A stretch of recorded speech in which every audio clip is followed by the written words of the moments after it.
कि असल के हो बे नसल रे बेटा ताबे अपन राज खोलबे रे। जय दो ना बहुत कुछ रहे मन में लेकिन ना कहे विवेक हमरा के विवेक भाई आ ज्योतिष में सब मना कइले बड़े से। असल के हो बे नसल रे बेटा ताबे अपन राज खोलबे रे।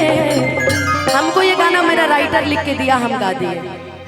6 साल पहले गुंजन भैया गाए थे, कोई 5 साल पहले गाए थे, तो हम क्या करें?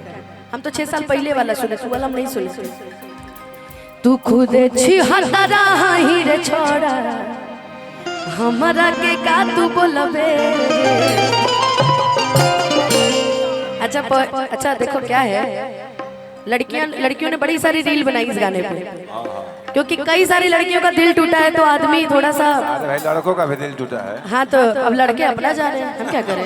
कि असल के हो बे नसल रे बेटा ताबे अपन राज खोलबे रे। आई जगदम्बा भैया तू खुदे छिहत्तरा ही रे छोड़ा हमरा के का तू बोलबे रे।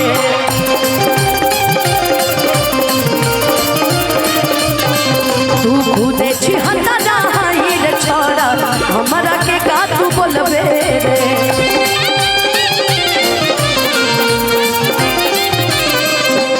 असल के हो बे नसल रे बेटा तबे अपन राज खोलबे रे। असल के हो बे नसल रे बेटा तबे अपन राज खोलबे रे।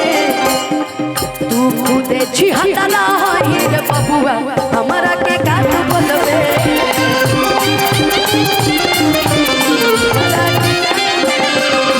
खुदे छिहत्तरा ही रे छोड़ा हमरा के का तू बोलबे।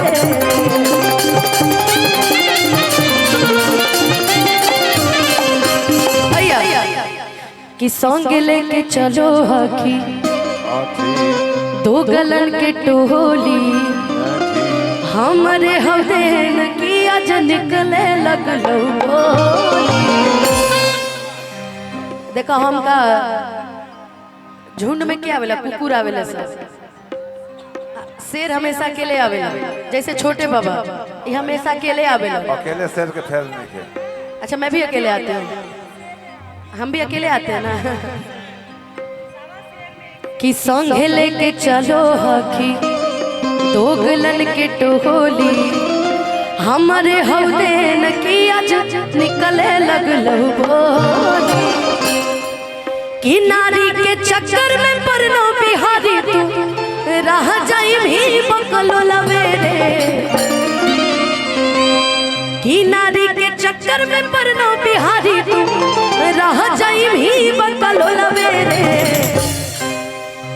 आ तू खुदे छिहत्तरा ना सब तनी ऐसे इशारा करो तो सब चलो लड़की लोग हाथ आगे करो, चलो सब लोग अपना रेखा दिखाओ लोग।